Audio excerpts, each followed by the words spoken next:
Well, I'd say most of the credit goes to DJ Irving. He identified Jalil very early in his junior year. Went up to see him, talked to his AAU people, who he played for Team Final, which is the same team as Davon Reed, Jaquan Newton, Lonnie Walker, and I'm probably leaving one or two more guys out that we've had. So DJ identified him. He plays in Philadelphia, so Wooga Poplar, Jalil and his family are familiar with Wooga and the progress he's made. And so we really made him a priority right from the beginning. He was not ranked in his junior year like he was after the summer of his junior year. So, some of it was just good timing on our part to get out in front of everybody. And then once we saw him in the Nike Peach Jam and some of the other events in Philadelphia, we knew he was the guy.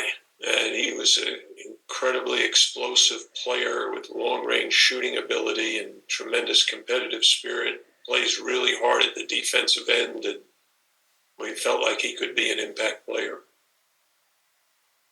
Next question from Michelle Kaufman. Go ahead, Michelle.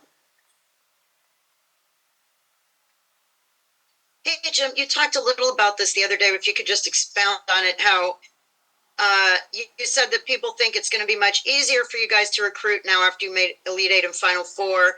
But you said in a way it's harder because you're now, the bar is higher. You're getting interest from some players who are also getting interest from all the top teams in the country.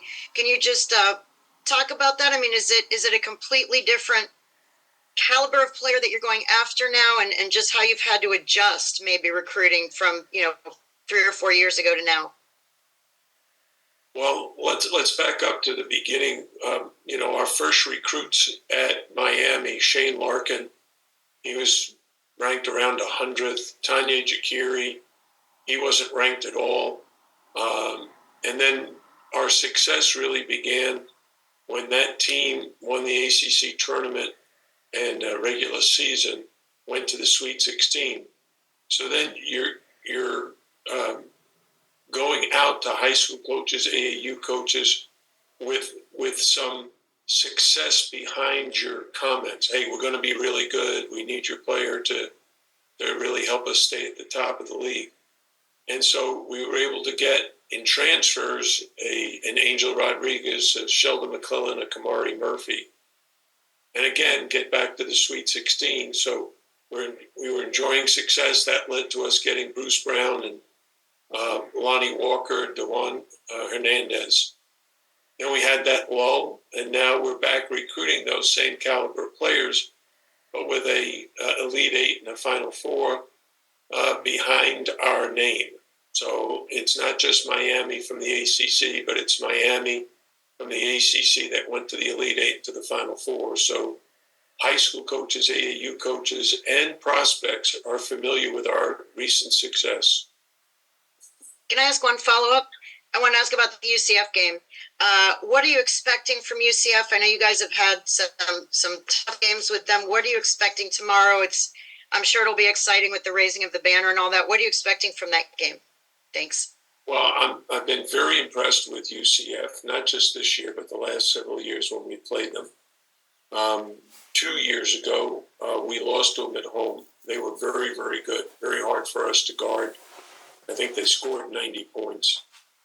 Last year, we were up 2 with like 7 seconds to go. They had a dunk to tie the game, and we fouled them. And fortunately enough, the player made the first but missed the second. It went out of bounds, and the game ended, and we get a 1-point win. Kind of expecting the same kind of game tomorrow night. Johnny Dawkins has a very fast, athletic team. Darius Johnson is a great point guard. They have several big guys, 6'10", 6'11", 7 foot. So that's going to be a challenge for our front court. And we want our players to be excited about it, but we also know it's very early in the season. But hopefully there'll be a great crowd on hand to raise the Final Four banner and really make it a festive environment. Next question from Adam Lichtenstein. Go ahead, Adam. Hey, Jim. You kind of talked about Jaleel already. Can you kind of just go over what you and your staff saw and liked from Austin and Isaiah? Well, in Austin's case, he comes from a school in Charlotte, North Carolina, where Cody Kimball was very active in recruiting that geographical region at his various stops. So he heard about Austin, wanted to really find out if he could shoot the ball the way his friends were telling him he could, because Cody knew we were really looking for guys who could shoot the three. And so much like DJ Irving did for Jaleel, Cody identified Austin and said that, hey, this is a guy we really want. And when we watched him play, you could just see he's got a really good feel for the game. He's got a high basketball IQ, and he can really shoot it and score it. He's kind of like a Cam McGusty, Isaiah Wong kind of player. He's like 6'5", and he's got deep range on his three, but he's also good going to the basket. So, we're very, very fortunate to get a player like that. A lot of good schools recruiting him. And then just what about Isaiah? Well, he's a little bit different in that his ranking is way too low. This kid is really, really good. I mean, his dad works with him individually. His dad, Peter Arrigo, and this kid's got all the moves. He's got the handles. He could play, probably all 5 positions. The way you can move him around. He's a great competitor, a hell of an athlete. I'm guessing before his senior year is over, his rank will jump way up because he's going to have a heck of a senior year. But he's someone that Bill Courtney identified. We were after a lot of guys in that size category because, as you can see, we've had a lot of success with guys in that size category. And so when Bill Courtney identified him, we just went after him full steam ahead.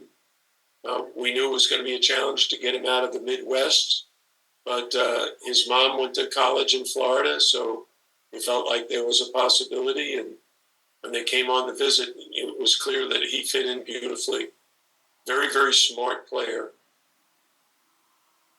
Take a couple more here. Next one from Luke Cheney. Go ahead, Luke. Hey, Coach. So I know you already mentioned DJ Irving's involvement in Jaleel's recruitment, but I just want to ask about a more wide-scale question about DJ because of his background on the AAU scene and on the grassroots scene. Just how much do you lean on him when making your recruiting evaluations and knowing which guys to target in a specific class?